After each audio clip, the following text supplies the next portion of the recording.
All right, guys. Hi. Welcome to a different angle.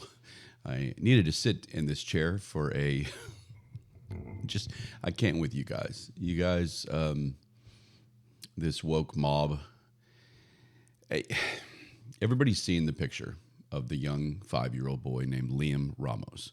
We've all seen it. And I'm absolutely livid. And a lot of you who've never heard me before might hear that and say, oh, yeah, I can't believe ICE did that. No, I'm livid for a different reason. And you need to listen to why, because it's a real problem. You guys and you use vigilante, we can do whatever we want to ICE and make up our own decisions about things and be loud and be annoying and ram them with cars and shoot them from buildings.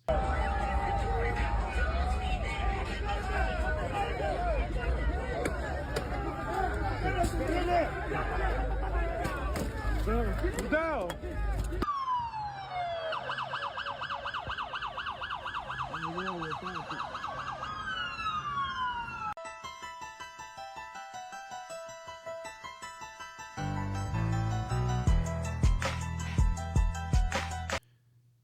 Who do you think you are?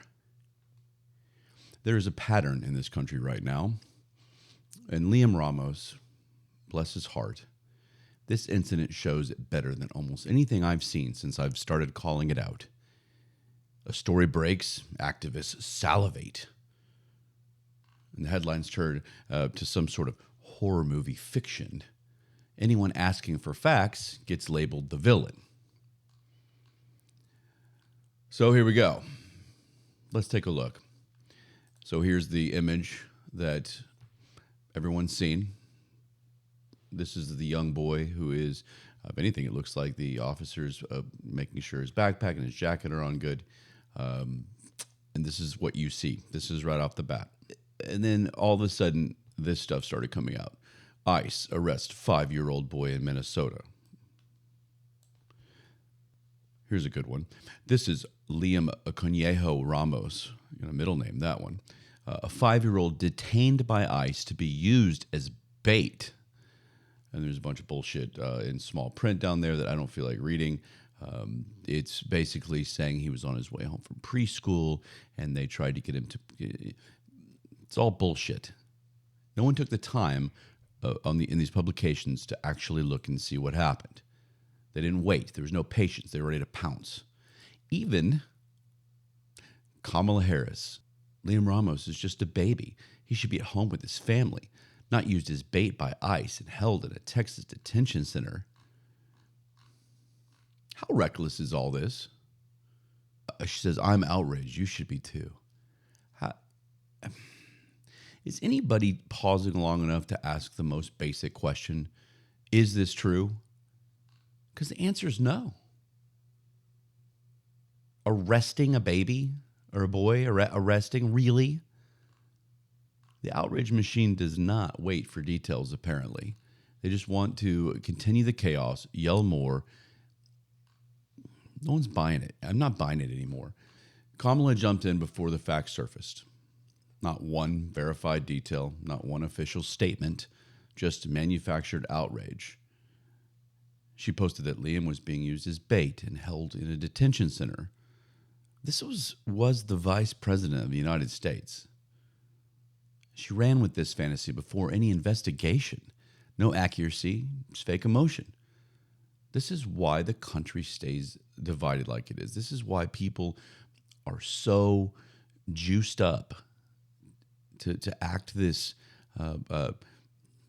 virtue signaling vigilante. I mean, it's unreal. You got your supposed leaders reacting to feelings instead of facts. And the media reinforces whatever story it creates the most panic. Instead of saying, you know what, everyone, she had an opportunity. Let's calm down. Let's wait and see what happened. She could be a real leader here. We don't have to like that he was involved. But chill. Nope. How would that benefit her agenda? Meanwhile, here's what actually happened. The father, Adrian Conejo Arias, I guess, was not some legal asylum seeker. fleeing danger. According to the DHS, the Department of Homeland Security, he was released into the country under the previous administration's policies from Ecuador. When ICE approached him, he didn't protect his son.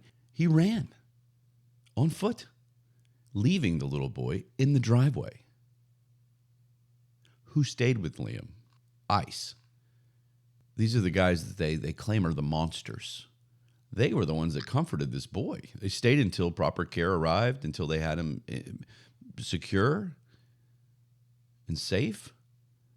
They tried to get the mother to come outside. So here it is. Here's the Department of Homeland Security's statement. This is the official statement released after a full review of what happened. The father fled. ICE stayed with the boy. It explains that parents in custody are always allowed to choose whether their child stays with them or is placed with someone they trust. This is standard procedure. This is federal policy. This is the real story. The story wasn't about a kid in danger. It was about the outrage group needing somebody to blame. And here's the harsh truth. You do not fix anything by lying about the people who actually enforce our laws. You don't protect kids by inventing stories. You don't create safer country by calling federal officers monsters every time they do the job. No country survives without law and order. And that's all this is. That's all it was in this case. Law being enforced. A father ran. Why do you run if everything's fine? Agents protected the boy that he abandoned. And the internet chose to attack the agents instead of the parent responsible. Here's a question that nobody screaming out there online wants to answer. So where do we draw the line on illegal immigration? I don't understand your thought. Do we just, who cares? Who gives a shit? Who decides which immigration laws matter and which ones don't? Who gets to stay? Who gets sent back? Who's allowed to break federal law without consequence? Who actually faces the rules written on the paper? For decades, this country was the dream destination of the world.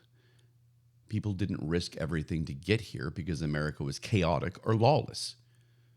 They came because we had strong borders, clear rules, and real enforcement.